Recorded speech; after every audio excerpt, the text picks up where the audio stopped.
wherever you are. My name is Icy Fashol. I am a former full-time worker sa Kingdom. Oh, worker? Ang tanong, anong tinatrabaho nito? Ano kayang tinatrabaho nito? Nagwo-work ka rin ba ng 10 oras ng gabi sa Glory Mountain? Anong win-work mo dun, batuta? Naliligo ka rin ba tapos magpajama? Gumagamit ka rin ba ng Palmolive? Ilang oras yung work mo? Nagkikiskisan din ba kayo dun? Ha? May kiskisan bang nangyayari? Na nakadapa yung amo tapos ano-ano mo muna? Work din yun ah! Worker nga eh! Huwag nga kayo! Night shift? Yun yung pinakamagandang trabaho para sa kanila. Oo. Or should they say ex-worker from the Kingdom. So, the reason why Hindi ko maintindihan ba't si Kibuloy may kingdom. Pero si Jesu Cristo po ay wala pong kingdom dito sa lupa. Wala po. Kasi nga humble yun. Eto, mayayabang. Kaya may kingdom kuno sila. 'Di ba? Mayayabang eh. ako video karon kasi just wanna give my statement also, no? Kasi parang sobra na kaayo ba. Oh, sobra na daw, sobra na.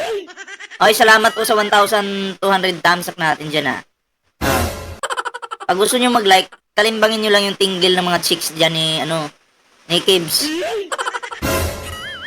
No, sobra na kay mga allegations against kay pastor. Maski unsa na lang ang gipang accuse nila, which is tanan dili tinuod. Okay. So, we became a member 1993, but my father was already a listener of pastor of 1981 sa Villamor pa to. So, wala pa siya nag-asawa din. 1993, hanggang sa nalaman ni ng father ko na pastor already separated from that, Okay, so 1901 ba yun yung sinabi niya? So, nung isa pala yung tatay mo sa uto-uto. Okay? Ang tatay mo, uto-uto, tapos, tinuruan ka bilang isang anak na maging uto-uto din. Galing ng tatay mo. Apakagaling.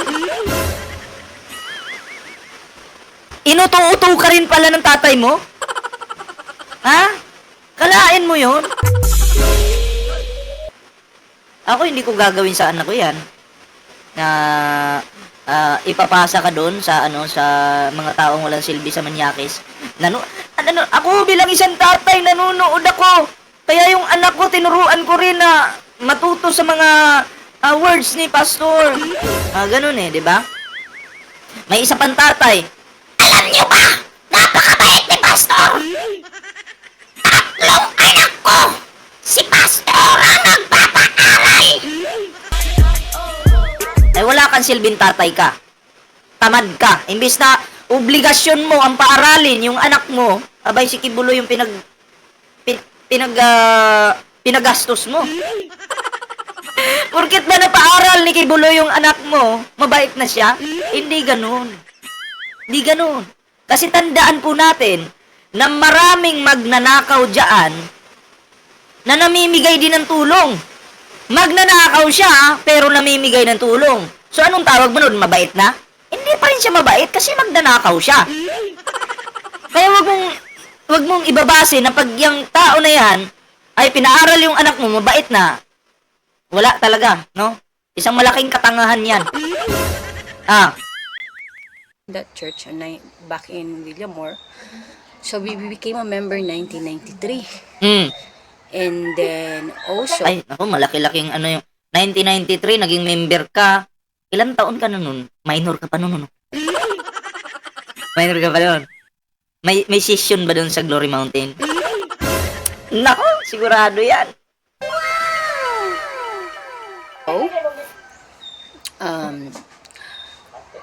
hanggang sa naging full-time miracle worker kami.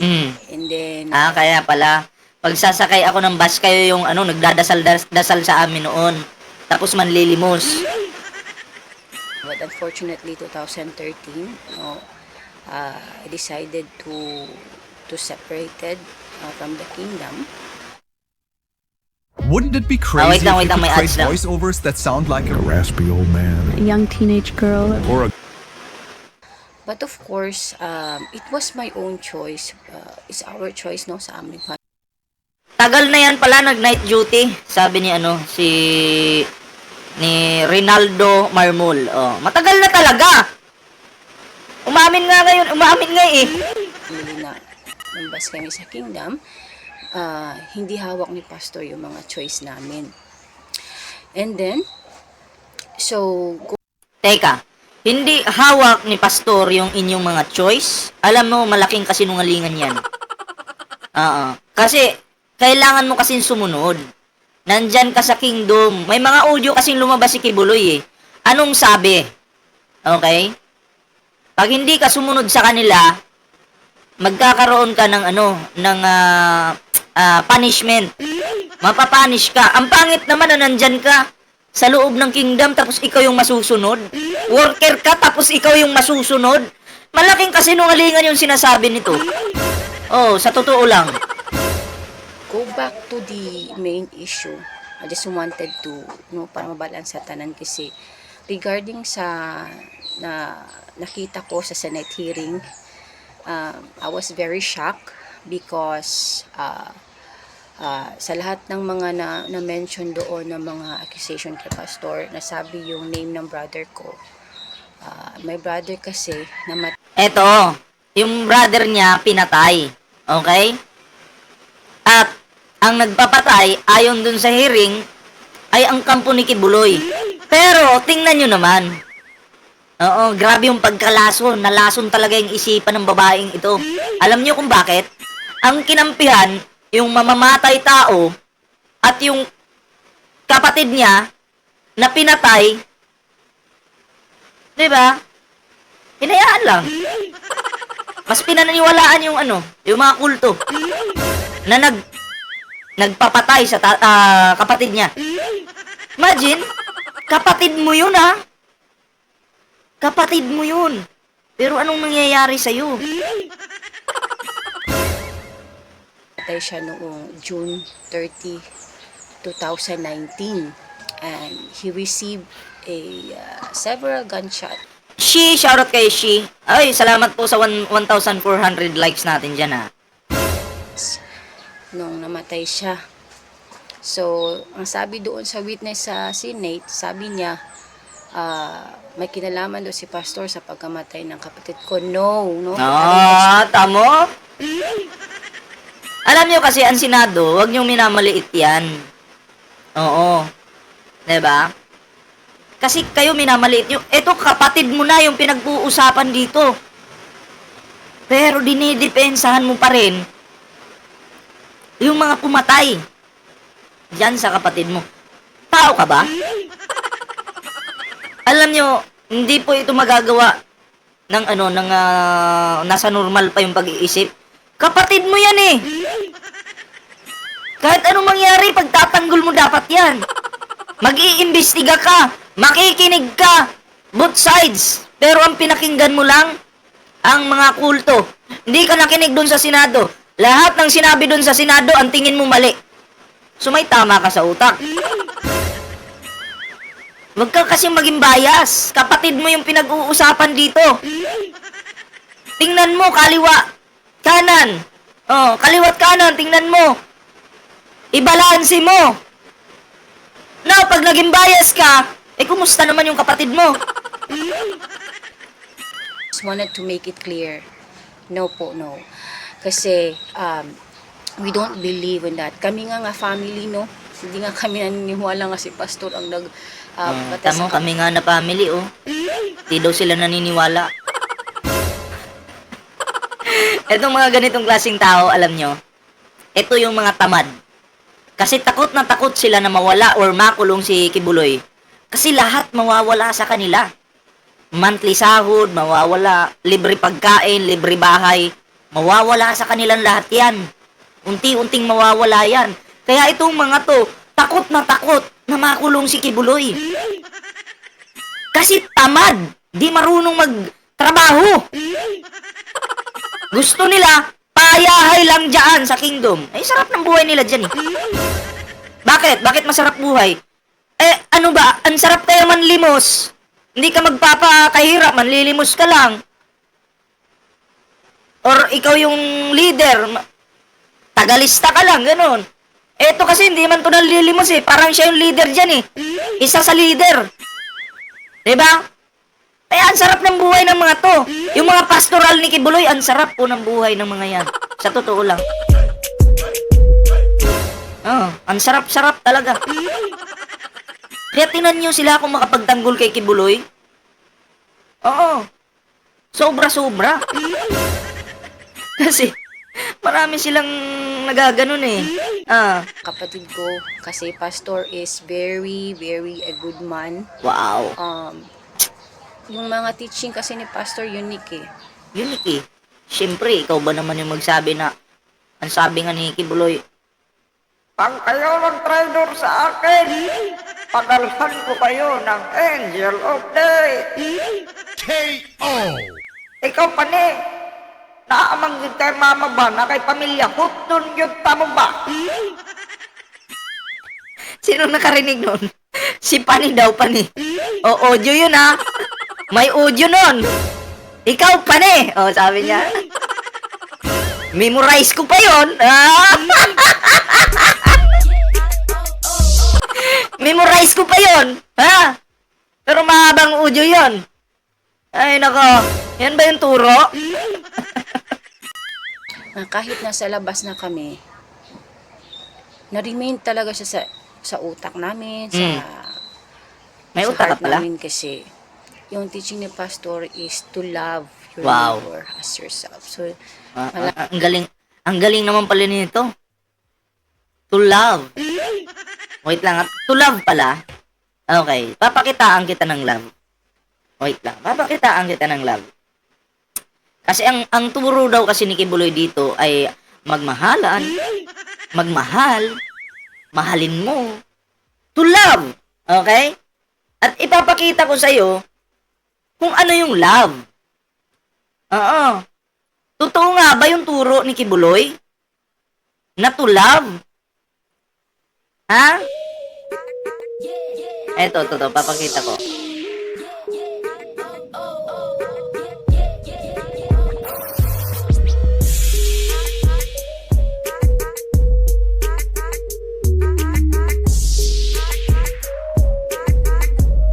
To love pala, to love.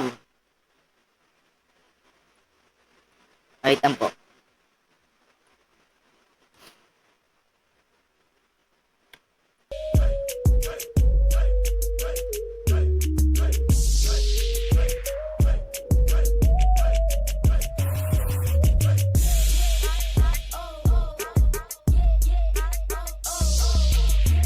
Ito na.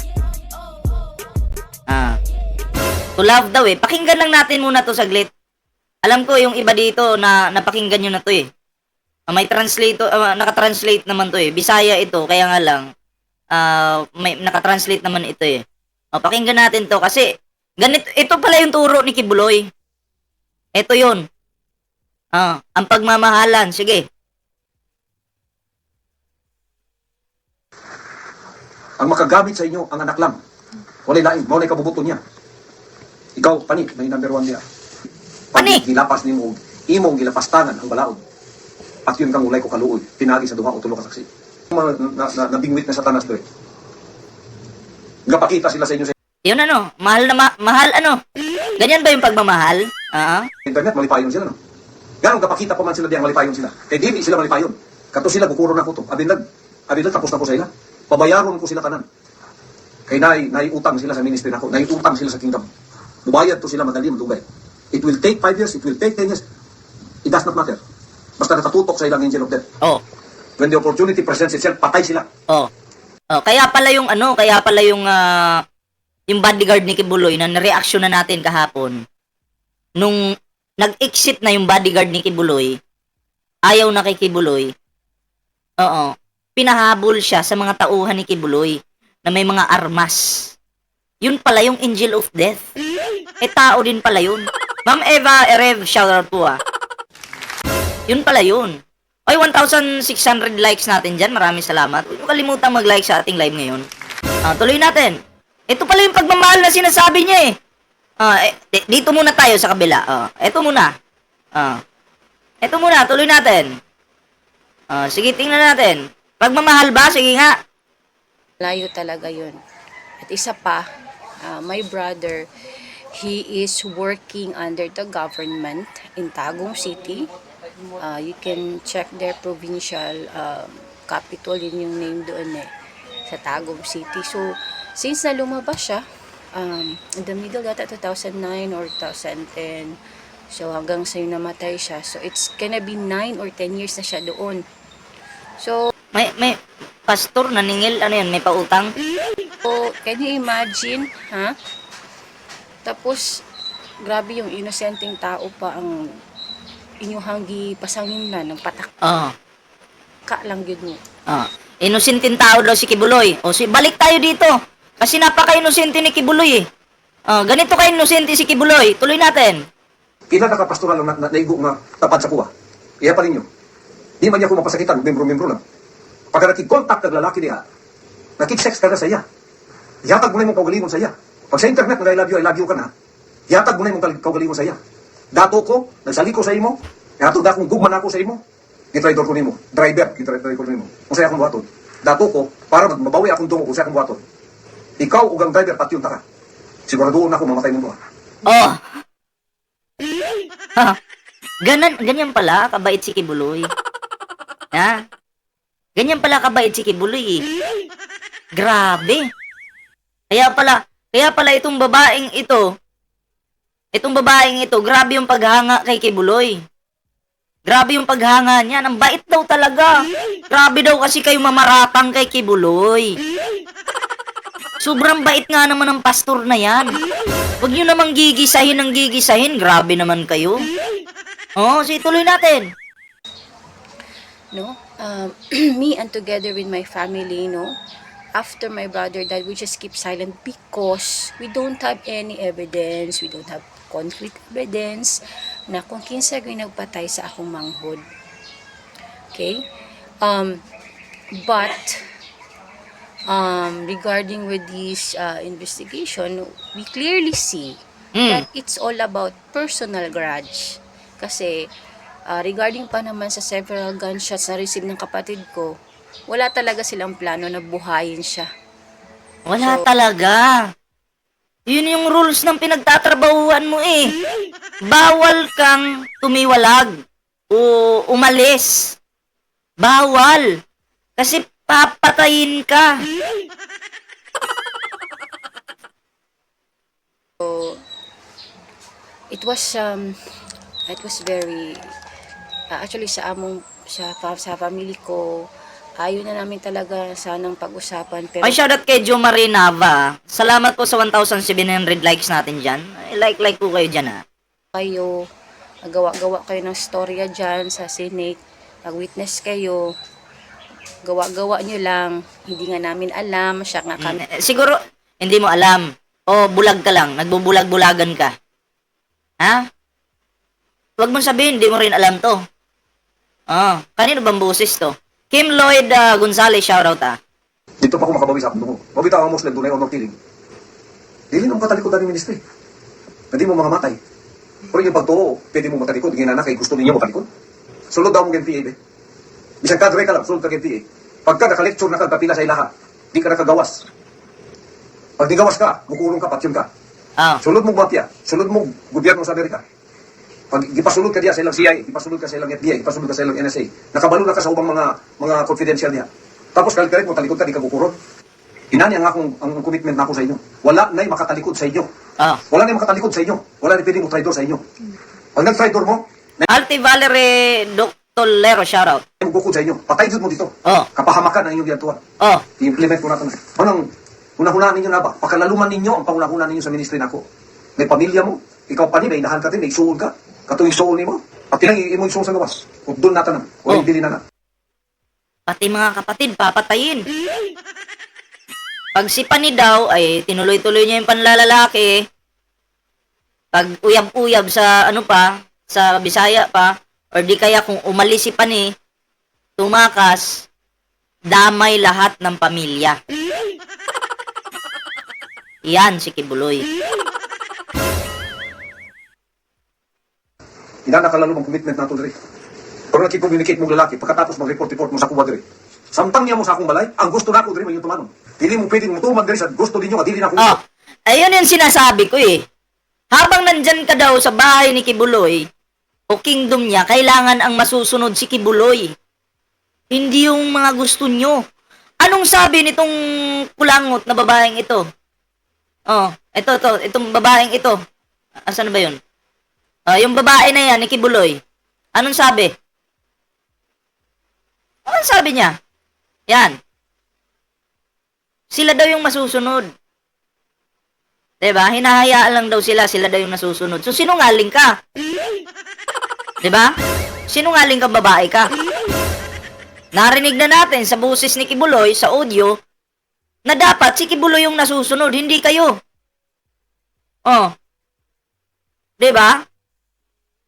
Pinatunayan nyo ngayon na mga member ni Kibuloy na mga sinungaling kayo. Kapuyon ko ng animal anak putang satanas diri ba? Oh, tamo nag-animal si Kibuloy oh. Animal putang satanas diri ba? Ulitin nga natin. Dili na ko gusto. Kapuyon ko ng animal anak putang satanas diri ba? Ano daw? Basahin natin yung translate. Pagudin ko ang animal at putang satanas dito ba? Yun na. Naka-translate yan ha. Diri ba? Naibog ko ng mga muros, ng mga Muslim. Na yung mga babae sila magpa-prostitute sa ilang mga warriors. Tamo, pati Muslim dinamay. Naiinggit daw po siya sa mga Muslim. Kasi pati mga, naiinggit ako sa mga muro, sa mga Muslim, may mga babae sila magpa-prostitute sa kanilang mga warrior para makawala ng stress. Grabe. Grabe si Kibuloy. Shout out sa mga ano dyan ha, mga kaibigan nating mga Muslim dyan. Dinadamay ang inyong relihiyon.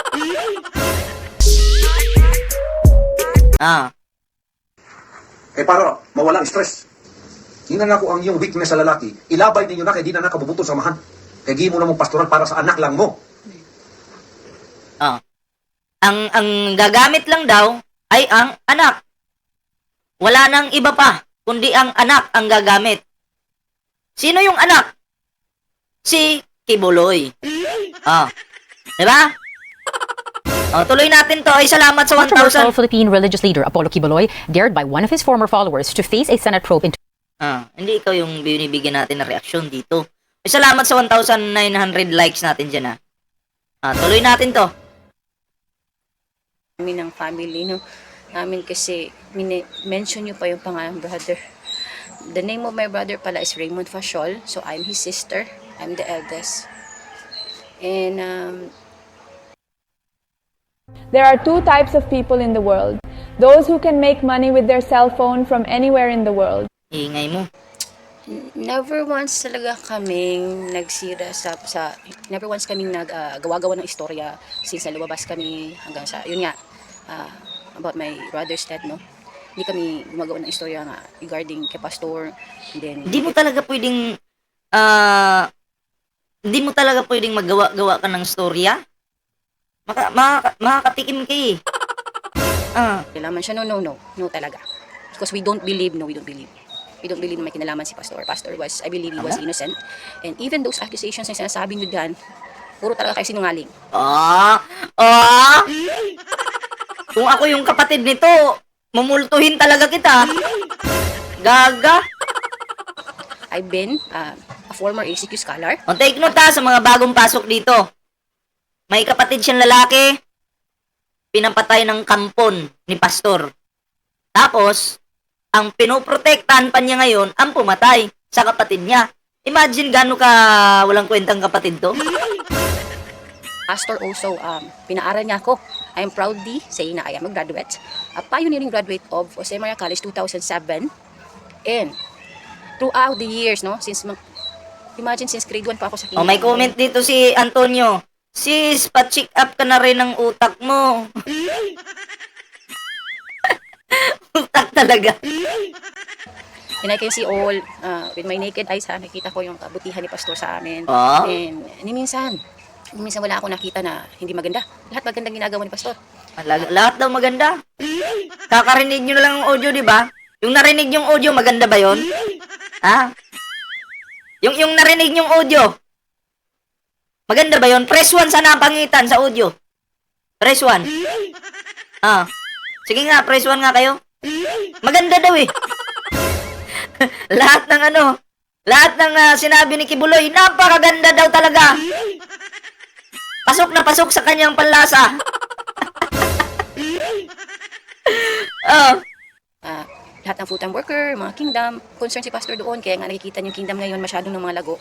Kasi Pastor was concerned with his members and full-time workers. Wow, sana all. Concerned? Concerned pala eh. Ba't may namatay? Kung concerned siya, nung nagbabanggaan na yung mga tao doon, kasama yung mga pulis, nagbabanggaan na sila, dapat doon pa lang lumabas na siya. Kasi iisipin ng concern mong pastor, ay baka may masaktan, may masagasaan, baka may matulak, lalabasin ko na lang. Pero umabot ng 16 days bago lumabas And also, kayong mga nag-accuse kay Pastor, saan ba kayo na nasisimula pa ang kingdom? Ngayon lang kayo, di ba, nagsira na masyado ng progress yung kingdom. So ito lang, just my statement lang talaga na we don't believe, no? Me and our family, Fashion family, we don't believe na si Pastor yung inaakusan nyo na pumatay sa kapatid ko. No, we don't believe in that. So again, it's so impossible kasi again, how many years na my brother stayed outside the kingdom. Kasi pag the moment na we go out from that kingdom gate, wala nang pakialam si Pastor sa amin kasi we made our own decisions and nalumbas kami. Wala daw pakialam si Kibuloy sa kanila. So may sarili daw silang desisyon. Okay, narinig nyo yun Meron daw silang sariling desisyon. Pero ano yung sabi ni Kibuloy sa narinig nyo kaninang audio? Siya yung nasusunod. Pag nandyan ka sa bahay niya, siya yung dapat masunod. Hindi ikaw, hindi kung sino, kundi si Kibuloy lang talaga. Diba? Sinungaling, diba? Meron po kami triple. Ito paparinig ko ulit. Yung parte lang na yon na sinabi ni Kibuloy na siya yung masusunod.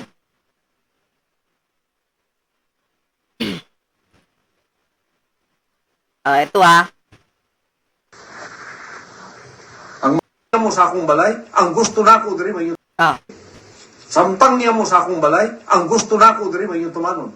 Dili mo pwedeng Ulitin natin, baka bingi yung mga membro ni Kibuloy. Baka bingi. Ulitin natin. Baka bingi lang naman. sampang niya mo sa akong balay, ang gusto nako diri may tumanon. Yan yung sabi At anong sabi dito? Balik natin dito. Anong sabi nitong babaeng ito? Na sinungaling. Anong sabi nito? Balik natin kaunti. Yan. We go out from that kingdom gate. Wala nang pakialam si Pastor sa amin kasi Ito. it's so impossible kasi again, how many years na my brother stayed outside the kingdom. Kasi pag the moment that we go out from that kingdom gate, wala nang pakialam si Pastor sa amin kasi we made our own decisions and nalumbas kami. So, Alam mo, pag nandyan ka na sa kingdom, hawak na nila. Kontrolado ka na nila. Hindi ka na pwede magdesisyon ng sarili mo. Kontrolado ka na. Kaya nga, eto nga, yung sabi ng pastor mo. Eto, mo sa akong balay, ang gusto nako diri may tumanon. Dili mo pwedeng mutuman diri sa gusto ninyo nga dili na ako gusto.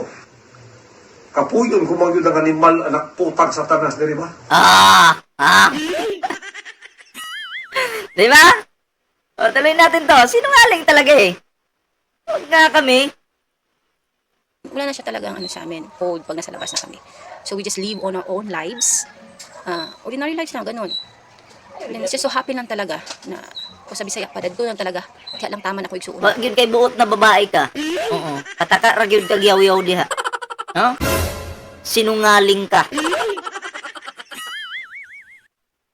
May sungay to, invisible eh. Doon lang talaga siya. Hanggang doon lang talaga siya. June 30, 2019. So, hindi natin hawak yung buhay natin. Hindi natin hawak yung buhay natin. Di ba nga si Kibuloy daw yung may-ari ng kaluluwa? Diba? Kunin mo doon yung kaluluwa ng kapatid mo. Sabihin mo, Pastor, pwede ko bang makuha yung kaluluwa ng kapatid ko?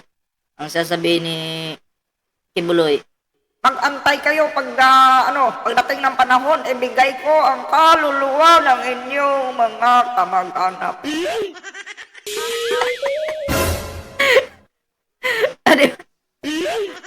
Bakit ganyan ka mag-react, Bullpoint man? Parang, nanggagago ka. Siyempre, son of God daw siya eh. And and also if If my father yeah, also can give a statement. Also the same, no? Same na sabihin natin, we don't believe na si pastor yung inaakusan, no?